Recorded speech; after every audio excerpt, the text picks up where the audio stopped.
पहलगाम हमले के बाद जिसने टूल किट वाला प्रोपेगेंडा फैलाया था, अब सबकी क्लास लगेगी। जी हाँ दोस्तों, भारत सरकार अब उन सोशल मीडिया इन्फ्लुएंसर्स पर कार्रवाई करेगी जिन्होंने पहलगाम के बाद देश विरोधी एजेंडा फैलाया था। यार मेरे को तो ऐसा धक धक हो रहा है। मेरे को भी हो रहा, देखिए ना, चोर के घर में चोरी। अब ऐसे इन्फ्लुएंसर्स की लिस्ट लंबी है, लेकिन मेरे मन में सबसे पहले इस तिकड़ी की ही छवि आती है। मशहूर यूट्यूबर रवीश कुमार, भारत की सबसे खराब गायिकाओं में से एक नेहा सिंह राठौड़ और प्रोपेगेंडाबाज मोहम्मद जुबैर। पहलगाम के बाद तीनों ने अपने कंटेंट के द्वारा बड़े बेशर्मी से या तो भारतीय नैरेटिव को कमजोर करने की कोशिश की थी या दुश्मन देश पाकिस्तान के नैरेटिव को मजबूत किया था। पैम्फलेट में हमने इन तीनों के कारनामों का पर्दाफाश किया है। आपके सामने पेश है हमारी कुछ पुरानी रिपोर्ट्स। आते जाते आपके लिए एक सवाल ये है कि क्या रवीश कुमार भी इसी श्रेणी में आते हैं, क्योंकि रवीश कुमार ने अपने चैनल पर एक वीडियो जारी किया है जिसका टाइटल है कि कश्मीर का जवाब आया है, भारत का जवाब क्या होगा। क्या रवीश कुमार के लिए कश्मीर और भारत का जवाब दोनों अलग अलग है? क्या रवीश कुमार कश्मीर को भारत का हिस्सा नहीं मानते? इन यूट्यूबर्स के ऐसे कृत्यों के बाद अगर सरकार कुछ एक्शन लेगी तो फिर ये गिरोह तैयार बैठा है कि लोकतंत्र की हत्या हो गई जी। हम अब कलयुग में हैं और आज भारतवर्ष जब एक बार फिर युद्ध के समीप खड़ा है तो खुद को भारतीय बताने वाले मोहम्मद जुबैर जैसे फैक्ट चेकर जी जान से पाकिस्तानी नैरेटिव को चमकाने में क्यों लगे हैं? क्योंकि धर्म और अधर्म की उनकी अपनी समझ है और वे शायद चाहते हैं कि अधर्म ही धर्म पर विजय पाए।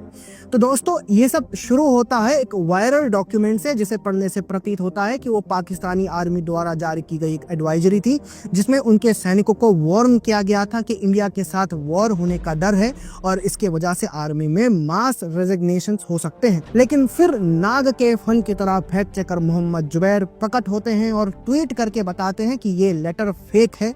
साथ ही वो फॉल्ट न्यूज के एक फैक्ट चेक भी शेयर करते हैं। सिर्फ यही नहीं, उन्होंने इसके बाद एक और न्यूज का फैक्ट चेक किया कि बलूचिस्तान में पाकिस्तानी आर्मी पर अटैक हुआ, उसे भी उन्होंने फेक बताया।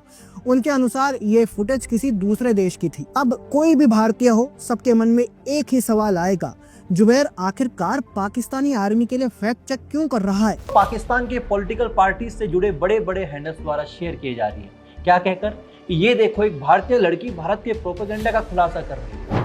वैसे मुझे नेहा सिंह राठौड़ के प्रति गुस्से से अधिक दया आती है।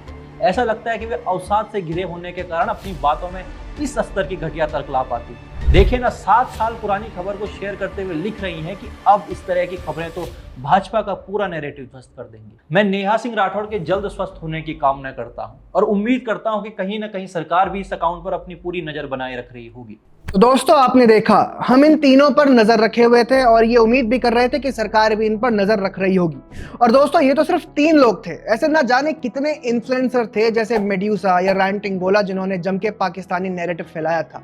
लिबरल जमात के ध्रुव राठी जैसों का क्या, जो अपने वीडियो से इंटेलिजेंस फेलियर पर बात कर रहे थे पर हमले के मुख्य कारण बताने से इन्हें लज्जा आ रही थी। लेकिन ध्रुव राठी अपने 20 मिनट की वीडियो में सिर्फ यह बताने की कोशिश करते रहे कि यह धार्मिक मामला नहीं है। 10 मिनट तक उन्होंने सिर्फ ये बताया कि यह सरकार की विफलता है और इस पर जवाबदेहिता ही होनी चाहिए।